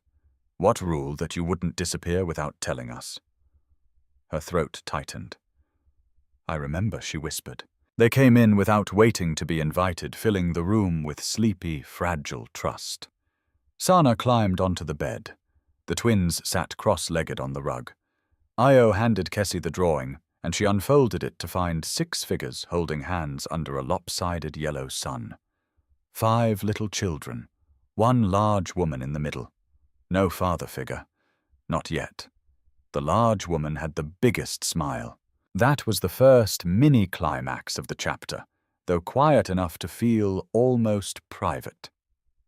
The children had begun imagining her inside their future, and they were doing it instinctively. Kesi smiled despite the ache in her chest. "This is beautiful." Io spoke so softly she almost missed it. "It's home." The word nearly undid her. Before she could answer, a knock came again, this time from an adult hand, Tunda. He stood at the threshold in a dark charcoal suit raincoat, folded over one arm, phone in hand, already looking like the CEO the world feared.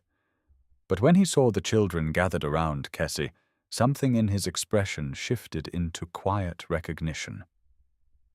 "I have to leave for the foundation meeting in an hour," he said. "There's press already circling the board office." Of course there was.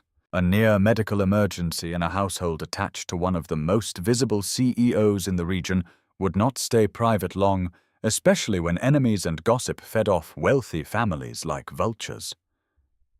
Kesi knew what came next before he said it. "They've started asking questions about me," she said. Tunda did not insult her with denial. "Yes." Malik's face darkened instantly. "Let them ask. It's not that simple," Tunda said. "It never is," Kesi murmured. The children looked between them, understanding less of the politics than the emotional weather. Tunda stepped inside and closed the door behind him. "I need to speak with you. Alone." 5 pairs of eyes snapped toward him in suspicion. Kesi touched Sana's hair. "Go with Mama Sade for breakfast. I'll come down." Malik stayed seated. "You always say that when adults are about to ruin something." Tunda's jaw tightened almost invisibly. Kesi turned to the boy. "Then trust me instead of the fear." That made him still. Not calm, but still. They left reluctantly with many backward glances until only Kesi and Tunda remained in the room. Rain traced quiet lines down the glass behind them. Tunda did not waste time. The board wants stability. After yesterday, they will pretend their concern is about the children's safety. In truth, several of them are more worried about reputation. Kesi laughed once without humor. "My body embarrasses them." He looked directly at her. "Their shallowness embarrasses them. Not you." The reply would have touched her more if fear were not already climbing through her. "And your family?" she asked. "What story are they telling?" Tunda's silence answered, before his voice did, that I am acting impulsively, that grief has made me vulnerable, that the children are confusing dependency with attachment, that bringing you into the center of the household threatens order. Kesi folded her arms, suddenly cold.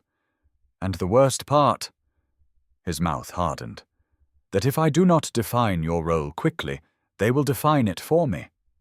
There it was. Not an invitation, a battlefield. Kesi moved away from him toward the rain-blurred window. "You want me to stay in a house where your sister-in-law tried to terrify a child to drive me out while your board prepares to inspect my worthiness like I'm livestock at a market?" Tunda took the blow without flinching. "No," he said. "I want to protect the children from being torn away from the one adult they now trust most." She turned sharply. "And me?" The question landed harder than any accusation, because that was the part he had not solved. He was very good at protection in legal terms, financial terms, structural terms. He could deploy security lawyers, publicists, crisis managers. But protecting a woman from humiliation woven into class, beauty, and public opinion, that was a wound his power could not simply erase. To protect you, he said quietly, I would have to do something decisive. Kesi stared. The rain seemed louder. Then he said it. Marry me. The room went soundless. Kesi actually thought she had misheard him. What Tunde's face remained calm, but it was the calm of a man stepping onto dangerous ground on purpose. A legal marriage would settle guardianship expectations, shield you from employment-based removal, weaken the board's influence over household decisions, and make public attacks on your presence politically costlier. For one shattered second, Kesi could not even speak. Then breath came back in a rush. A legal marriage? She repeated. You're proposing strategy. I'm proposing protection. No, she said, voice rising now. You are proposing that I become a shield with a wedding ring. Tunde took a step toward her. That is not how I see you, but it is how the world will see me. The pain in her voice cut deeper because it was old. She kept going before he could interrupt. They already laugh at women like me. Do you understand that? They don't only mock us, they explain us. If I stand beside you as your wife, they won't say you loved me. They'll say you rescued me. They'll say I trapped you. They'll say you lost your mind. Every headline will turn me into a spectacle. She pressed a hand to her chest. I have spent my whole life surviving inside other people's disgust. I will not put on white fabric and call it protection. That was the second mini-climax, the rejected proposal, not from pride, but from self-respect. For the first time in perhaps his entire adult life, Tunde Adebayo offered marriage, and was refused not because he was unwanted, but because the woman before him would not let herself become useful at the price of her dignity. He did not retreat. What if I am not asking only for strategy? Kesi froze. The question stood between them like a live wire. No easy answer existed. Because if he meant more, then everything became even more dangerous. Kesi looked at him. Really looked. At the man who had learned to carry grief without collapse. At the father who measured rooms by what frightened children. At the CEO who could slice reputations in half with one sentence. At the widower who kept a dead wife's journal like a map to something he had once promised. At the man who now stood in front of her asking for permanence in the cold language of law because it was safer than speaking from the heart. That's exactly the problem, she whispered. His brow furrowed. If you don't know whether this is love or duty or grief or guilt, then I cannot say yes. Her words hit with devastating precision. Because they were true. Tunde could strategize through crisis with breathtaking clarity. But this was not a boardroom decision. This was a human one, and underneath all his reasons lived feelings he had not yet dared separate. Kesi's eyes shone though she refused to cry. I won't be the woman who helps you avoid loneliness. I won't be the answer to a prayer written by your dead wife if you cannot tell me what you feel. And I will not let your children believe I am safe if my place here depends on a bargain. Tunde's voice lowered. You think I would bargain with them? I think you are desperate enough to mistake urgency for truth. That hurt him. She saw it. Good, some fierce, broken part of her thought. Let him understand this is not a fairy tale for the thin and beautiful where love arrives cleanly. For women like her, every tenderness came with risk of public humiliation, internal collapse, and being grateful for crumbs dressed as miracles. The air between them grew so charged that even the rain felt distant. Then Tunde said the most honest thing he could manage. I know I do not want you gone. Kesi closed her eyes for a moment, because that was real. Not polished, not enough, but real. When she opened them again, she said, "Then fight for me without hiding me inside your name." He stared at her. Outside in the hall, the children's voices drifted faintly upward. Somewhere downstairs, life in the estate continued. Trays lifted, doors opened, engines started, newspapers delivered. Yet in that room the future had narrowed to a single impossible demand. He would have to stand beside her publicly, without making her a solution. Tunda drew a slow breath. "The press conference is at noon." Kesi's pulse jumped. "What press conference?" "The Foundation announced one at dawn. Too much leaked overnight." His eyes held hers. "Adana has already begun speaking to people." Of course she had. Of course she would not retreat quietly. Kesi felt dread settle coldly into her spine.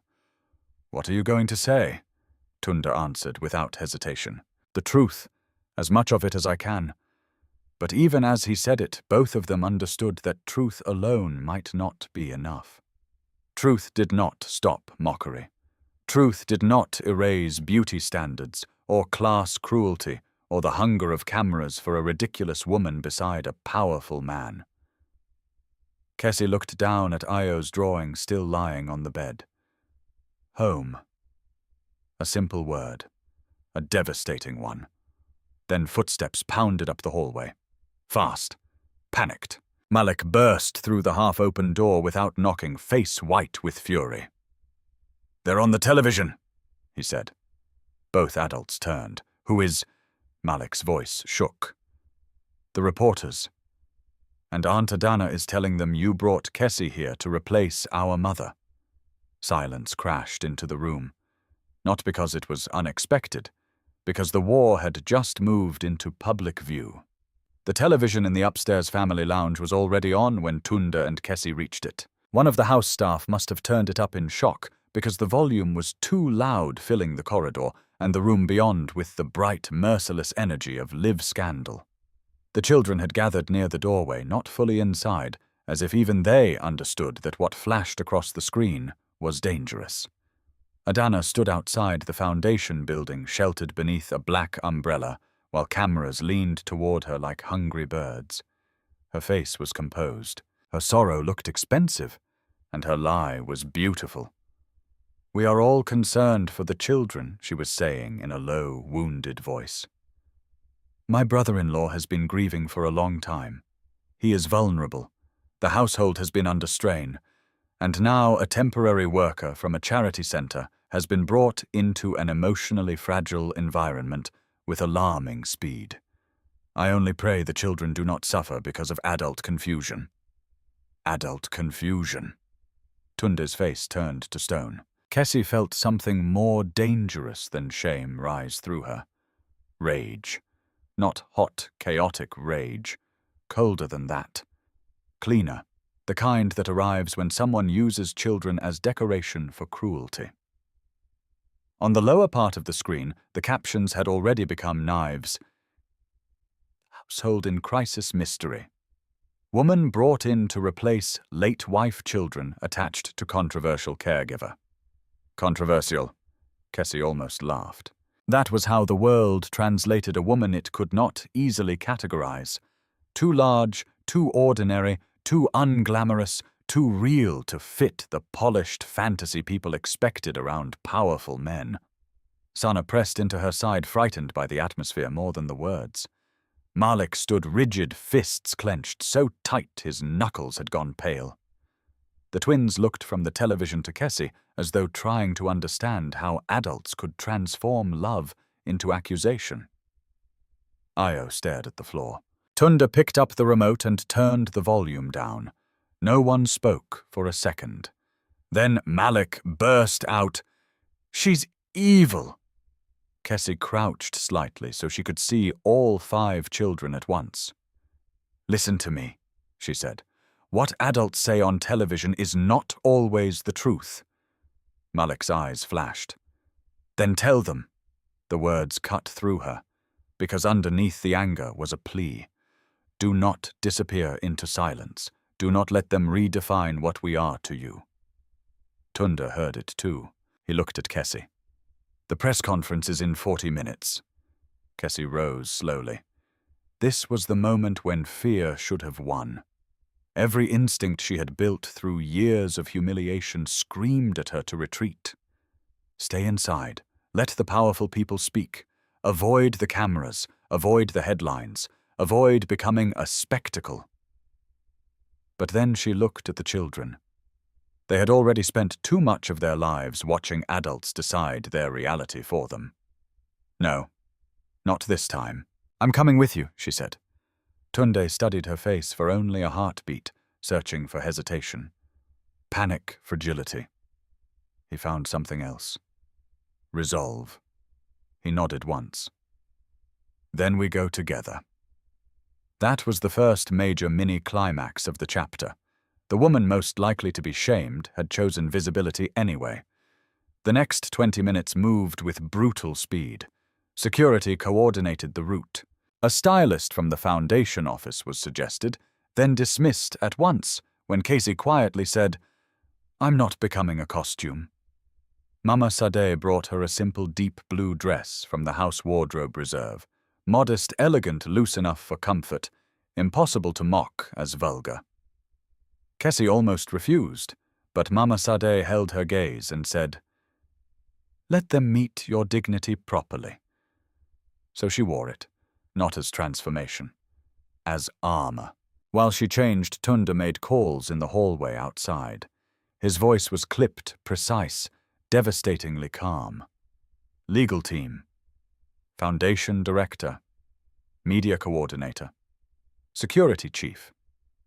He was building structure around chaos the way some men built walls around fire. Yet beneath all that control, something inside him was changing. He had always been willing to protect children, defend the vulnerable, strike at those who abused power. But this felt different now, more personal, because Adana had not simply attacked his judgment. She had placed Kesi on an altar built for public ridicule and invited the world to enjoy the spectacle. And he found to his own surprise that this enraged him in ways strategy could not fully contain. When Kesi emerged, the children went silent. She stood in the doorway with her hair smoothed back, the blue dress falling softly to her ankles. No jewelry except a pair of small earrings Mama Sade had insisted on. She looked nothing like the grotesque caricature cruel people would have preferred. She looked like what she had always been beneath the contempt. A woman of depth, of steadiness, of presence. The twins smiled first. Then Sana ran to her and hugged her waist. Malik said nothing, but some of the fear left his face. That quiet recognition became the second mini-twist before the public could judge her appearance. The children who mattered most saw her as beautiful in the only way that counted. At the foundation building, the press line stretched like a wall of glass and hunger. Microphones, camera lights, phones already raised, security barriers, producers whispering into headsets. The air smelled like rain metal and adrenaline. The moment Tunde's car door opened, sound exploded. "Mr. Adebayo, who is the woman with you? Are you replacing your late wife's role in the home? Is it true the board has concerns? Were the children endangered? Is this a relationship or a staffing failure?" Every question was a trap disguised as inquiry. Kesi had known it would be bad. She had not known it would feel like walking into a marketplace where people bid for pieces of your dignity in real time. For one frightening second, she nearly faltered. Then Tunde's hand moved, not grabbing, not claiming, just hovering near the small of her back as they walked. A steadying presence. A silent question. "Can you keep going?" Kesi kept going. Inside the conference room, the foundation logo glowed behind the stage. Rows of reporters packed the seats. Cameras faced the podium like rifles. On the far side, several board members sat stiffly, already calculating damage. Adana was not there. Of course not. She had already thrown the match and stepped away from the fire. Tunde spoke first. His opening was measured clean, devastatingly effective. He stated that an internal household safety incident was under investigation that no child was currently in danger, and that any staff involvement would be handled legally. He did not use Adana's name yet. He did not need to. He built the frame before revealing the painting. Then he said, "There is one part of this public conversation that I will not permit to continue unchallenged." The room shifted. He turned slightly toward Kesi, then back to the reporters. "The woman being discussed with such casual cruelty is named Kesi. She is not a scandal. She is not confusion. She is not a social experiment. She is the person who has shown the greatest consistency, patience, and emotional intelligence with 5 children who have survived more than most adults in this room ever will." Silence followed. Not because they were moved yet, because the script had changed. Kesi felt her throat tighten. This was the truth spoken publicly without apology. Then a reporter stood. "If that is true, sir, are you saying she has a formal role in your household?" Tunde answered, "I am saying her role is honorable." It was a good line. Not enough. Kesi knew that before anyone else did, because honorable could still be interpreted, reframed, reduced, and the children deserved more than elegant defense. She rose before fear could stop her. A rustle swept the room. Tunde looked at her, startled, but he stepped aside. That mattered. He did not speak over her. He made space. Kesi stood at the podium, her pulse roaring so loudly she could barely hear the room breathe. She saw the camera lenses first, then the front row, then the tiny flicker of disdain on one journalist's face as his eyes dropped briefly to her body before returning upward. Good, she thought suddenly. Let him look. Let them all look. "I know what many of you see when you look at me," she began. The room stilled completely. "You see a woman who does not fit the picture people expect beside power. You see a body you have probably mocked in private before mocking it in headlines. You see someone easy to turn into a joke because it saves you from asking harder questions." A few faces changed, some with shame, some with resistance. Kesi kept going. "I have been laughed at for years. At work. In public. In rooms where I was trying my best just to survive. People looked at my size and decided they knew my worth. They called me too much, too clumsy, too ugly, too soft, too visible.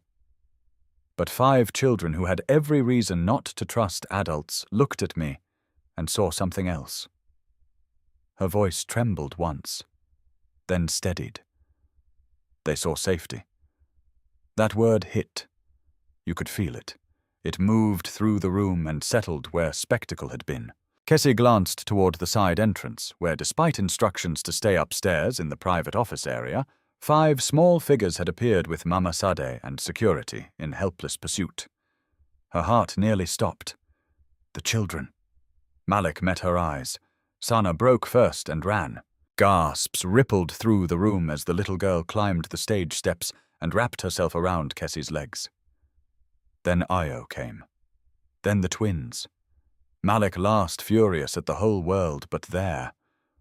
All 5 of them gathered around her in front of the cameras. No choreography, no coaching, no PR team on earth could manufacture what happened next. Sana looked up at the reporters and said with tearful ferocity, "She's our mama." The room shattered, not into noise, into truth. Ayo started crying quietly. Tammy clung to Kesi's hand. Layla pressed her cheek into Kesi's side. Malik turned toward the audience like a child prepared to fight every adult in it. That was the great emotional climax of the chapter and of the public battle itself.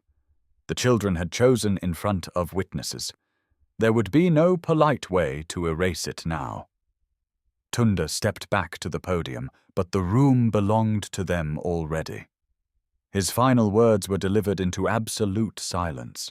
Anyone who wishes to question Kesi's place in their lives is welcome to explain to these children why loyalty, safety, and love matter less than appearances. No one answered. Then he released the rest. He confirmed that surveillance footage and witness statements connected a trusted household employee to the deliberate removal of a child's medication. He confirmed that the incident followed direct contact with a family member whose interference in household matters was now under formal legal review. He did not dramatize it. He did not shout. He simply placed the facts in the room and let them do their work. The board members looked sick. Several reporters stopped typing and just stared. One of the women from a major network lowered her microphone slightly, her face altered by something close to remorse. When the conference finally ended, the headlines had already begun rewriting themselves. Not all of them kindly, not all of them fairly. But the center had shifted. Outside in the screaming weather of cameras and public judgment, Kesi had not been reduced. She had stood. And for the first time in her life, the world had mocked her body and then been forced to confront her truth.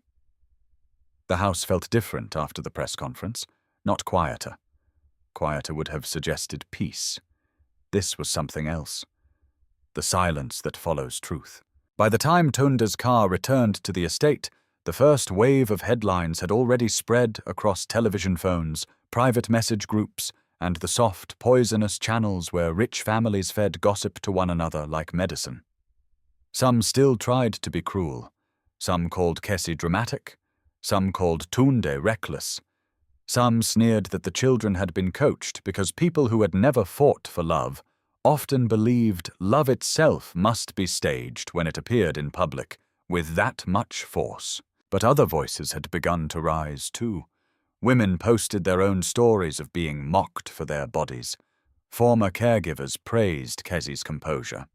Trauma specialists spoke publicly about attachment, emotional safety, and why children chose people who truly saw them. And in the center of it all, Adana's name had started appearing in whispers, sharp enough to cut through silk. Legal review, interference, family scandal, medical endangerment. Nothing had been fully resolved yet. But the balance had broken. As the gates closed behind the returning cars, Kesi leaned her head back for one brief second and closed her eyes. The children had finally fallen asleep in the second vehicle with Mama Sade after crying themselves into exhaustion. Tunda sat beside her in the back seat of the first car, jacket, unbuttoned tie. Loosened face marked by the long violence of the day.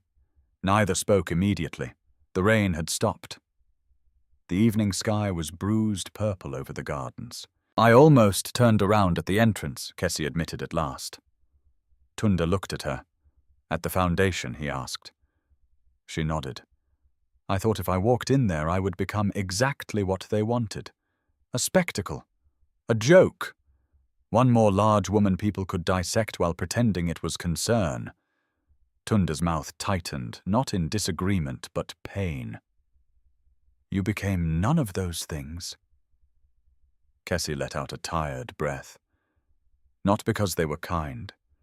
Because the children were brave. He was quiet for a second. And because you were.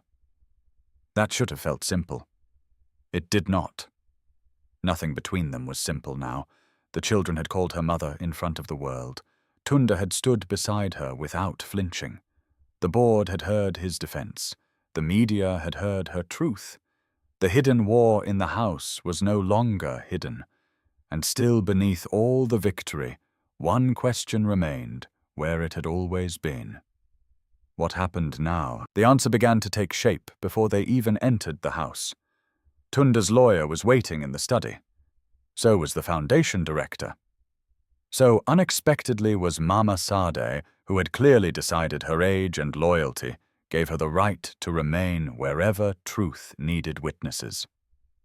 The children were carried upstairs by staff and settled into bed. Kesi nearly followed them immediately, but Tunda asked, "Stay." "Please." So she stayed. The meeting was brief and brutal. The lawyer confirmed that Adana had refused to answer further questions without counsel and had already left the estate wing she sometimes used during extended visits. Duma had signed an initial statement admitting he removed the inhalers after being told to create fear so that Kesi's presence would seem destabilizing. The foundation director confirmed the board had split sharply after the press conference. Several members were now more afraid of appearing heartless than they had been of controversy.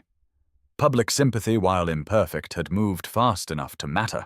Then came the final piece. "The guardianship review," the lawyer said, opening a folder. "In light of today's testimony, the children's direct statements, and the evidence of deliberate interference by another party, the board's ability to block a household appointment has weakened considerably." Kesi's chest tightened. Appointment. Still that word. Useful. Official. Safe. And yet not enough. The lawyer continued, "Mr. Adebayo, if you wish to formalize Miss Kesi's status as primary maternal guardian figure, you can do so now with far less resistance than before." Tunda did not answer right away. His gaze moved to Kesi. She knew what the others in the room saw at that moment, a man about to confirm a decision. What she felt was something different. A man choosing whether to speak from structure or from the deepest truth available to him. The silence stretched so long that even the foundation director began to look uncomfortable. Then Tunda said, "Leave us." No one argued. Even the lawyer, who clearly wanted signatures and timelines, closed the folder and stood. Mama Sade paused by Kesi as she passed and squeezed her shoulder once softly, like a blessing and a warning at the same time. Then the room was empty except for the two of them. The study lights were warm. Outside, crickets had begun their evening chorus in the garden. Somewhere upstairs, one of the children turned over in bed and bumped a wall lightly enough to be heard in the silence below. Kesi folded her hands together. "If you're about to offer me a title again, choose your words carefully." To her surprise, Tunda almost smiled. Almost. Then the smile vanished, and what remained was more dangerous than charm. "Truth without polish. I am tired of choosing careful words," he said. Something in her chest moved. He came around the desk not too close and stopped where he could still see her clearly. "When I first found you at the center," he said, "I told myself I was evaluating you for the children." Kesi said nothing. That was true. But it was not complete. "Every time I watched you, I felt something I could not justify with reports or strategy. The children settled around you, yes, but so did the room. Even in pain. Even in humiliation. You carried a kind of steadiness I have spent years looking for without knowing I was looking for it." Kesi's pulse quickened. He kept going. "After Zola died, I learned how to survive efficiently. I could run companies, foundations, estates, legal crises. I could protect, I could provide. I could make decisions no one else wanted to make. But my life became a machine built around responsibility." His voice lowered. "Then you walked into it, and for the first time in years, care did not look like management. It looked alive again."